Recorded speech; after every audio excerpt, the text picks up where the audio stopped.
Hi, everybody, and good afternoon. This is Dr. Ken Muich, Fibromyalgia Wellness Center, Stetson Chiropractic Clinic, with some wonderful information that I plan on giving you today. If you have a chance, you might want to get a piece of paper and pen because the information I'm going to give you, I think, is very, very important, especially for fibromyalgia patients that have accidents. But really, when you think about it, just about anybody that has had an accident. Now, there's all sorts of different types of accidents, okay? You can have an automobile accident, you can have slips and falls, you can bump your head, all sorts of different things that are involved. But for those people that have pre-existing conditions, such as a fibromyalgia patient, it's very, very important that you understand exactly the steps that you need to take.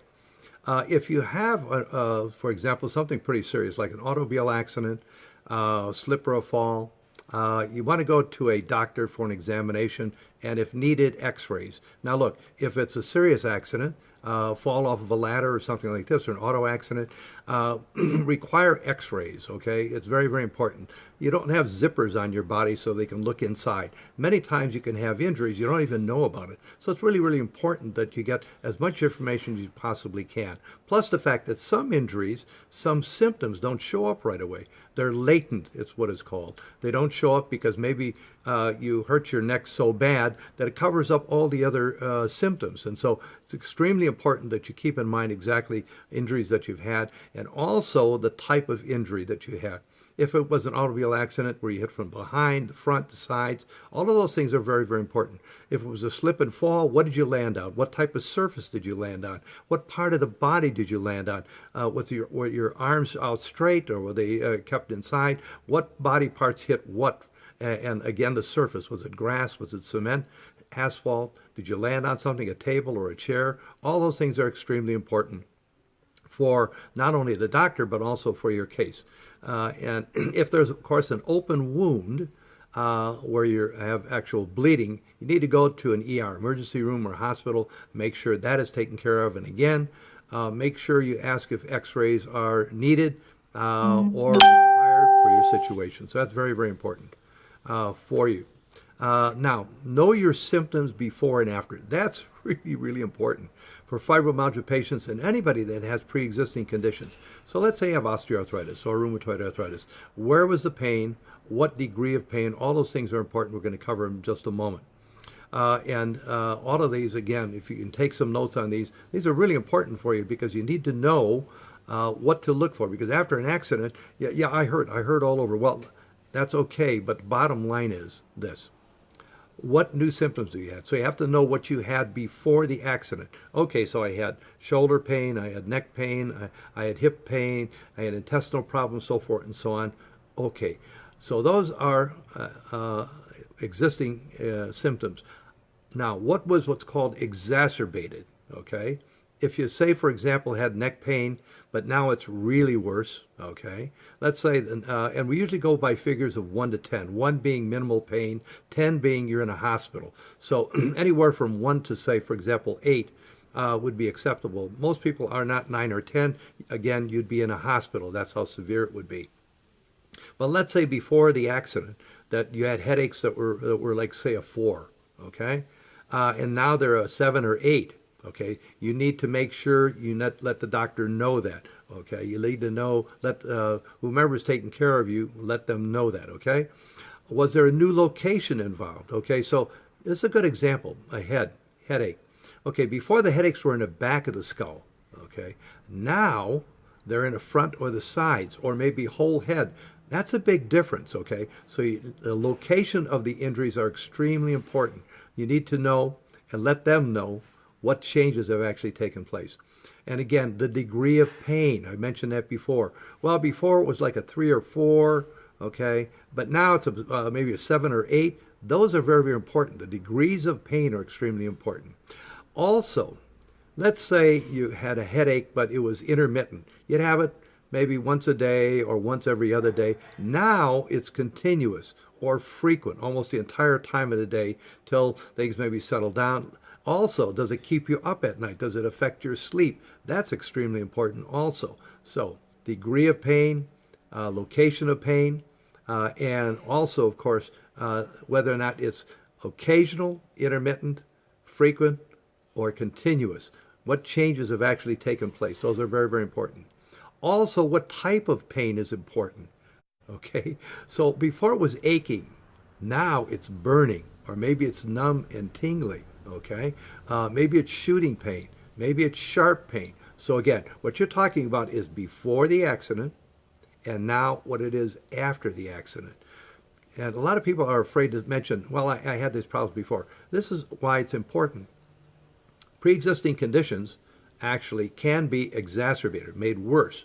All right. So don't believe this thing where, if you had a problem before, they're not going to cover it. Yes, they will. If you information that I'm giving you will actually differentiate what is important as far as to be able to tell your doctor, because that's very, very important for your treatment, but also if there's an insurance company involved or a lawyer. Okay. So all those things I'm giving you are extremely important. Keep that in mind. The also another thing is it was doctor, it was localized before. It was in my neck, but now it's into my shoulder and down my arm, maybe into my fingers and hands. That's very, very important. Okay, that's a big differentiation as far as what you had before and now what you have now. So again, pre-existing conditions are covered if there's an exacerbation or worsening of those symptoms. So all of those things are extremely important. So let's go over those again a little bit. Okay, new location. Okay, degree of pain. Whether or not it's gone from intermittent or every so often, every other day. Now it's continuous or frequent. And the pain differentiation. Now it went from aching, now it's burning, or it's sharp or shooting. Okay, numbness, tingling, all those things are extremely important. It went from localized pain, now it's shooting pain or pain that goes all the way down the arm or leg or whatever.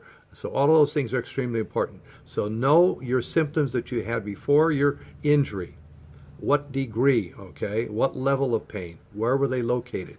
And now what are the differences, okay? And again, if you already have a bad thumb, here's a good example, and you hit it in a door, it doesn't make it better. So that's a pre-existing condition that you had before, but now you had a new accident.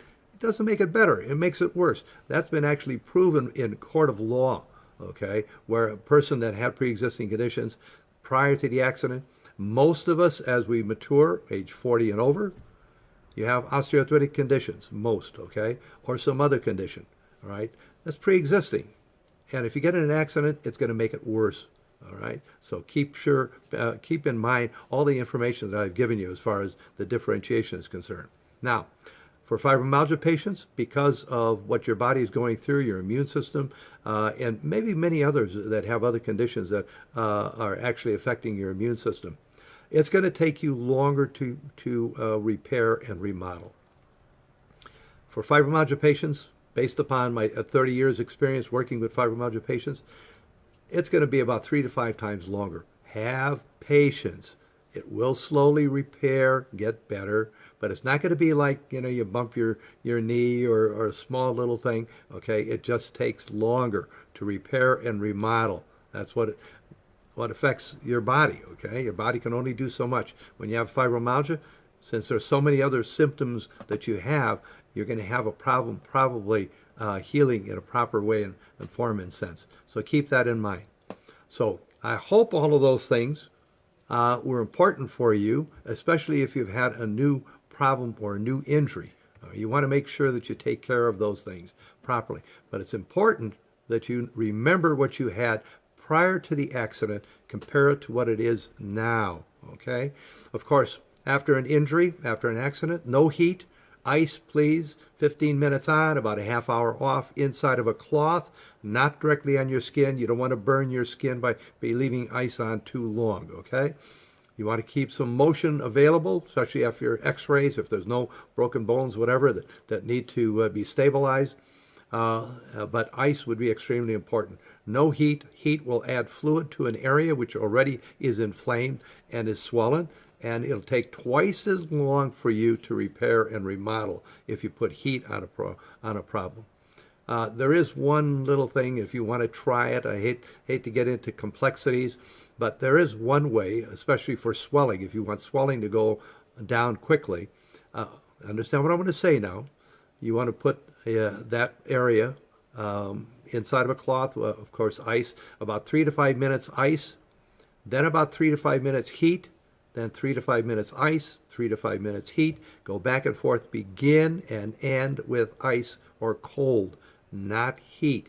So it's going to cause an accordion effect. Cold constricts, heat dilates. Constrict, dilate, constrict, dilate, constrict, dilate. You can do it as often as you want, about 3 to 5 minutes each area. Cold, start and end with cold. Okay, in between heat, cold, hot, so forth and so on. And you can actually see the swelling stop and maybe oftentimes deflate. I've seen that numerous times with athletes. We've used it often. Don't confuse it with just using heat, of course. It's where you use cold, cold, and that gets rid of a lot of inflammation in that area, and the swelling will reduce. I hope this helps you. I hope you took some notes. Of course, we save each and every one of these. This is number 65, believe it or not. Hope everybody had a wonderful Cinco de Mayo if you celebrated and enjoyed. We sent out some pictures. We had some friends that we got together at a restaurant in mid-afternoon. So we enjoyed our Cinco de Mayo. Not like maybe some of the younger ones, but we just enjoyed it with some wonderful food and some libations, as they say. Anyway, Ken Muich, Fibromyalgia Wellness Center, Stetson Chiropractic Clinic. If you have any questions, please give our clinic a call, 480-948-4955. 480-948-4955. I'm in Scottsdale, Arizona. Our days that we're open, for the most part, Tuesday, Wednesday, Thursday, from 9 to 1 and 3 to 6. That's, of course, Arizona time. We're fortunate we don't have to be worrying about time changes. Our time stays the same, 9 to 1, 3 to 6. Feel free to give us a call, and I'll be able to hopefully answer your questions or concerns about just about anything that we've covered. And I hate to say that I've seen almost everything, but I've seen a lot of different things come in our clinic. And so we're there to help you to take care of all these problems. Thank you so very, very much for joining us. Have a wonderful week. Again, next Monday, 12:30 p.m., I'll have another subject. And again, this was fibromyalgia, but it could be for anything. It's, again, any pre-existing condition that you have or are dealing with. You know, if you get in an accident, injuries, whatever, you have to treat them properly. But the history that you have taken, the information before, how bad it is now, all the different things, degree of pain, okay, whether or not it radiates, so forth and so on, extremely important so we can treat you properly. Thank you so very, very much. Have a wonderful week. Be safe. Look forward to seeing you next week, same time, same bat channel, everything else. And don't be afraid to look back at the past presentations. Bye-bye now.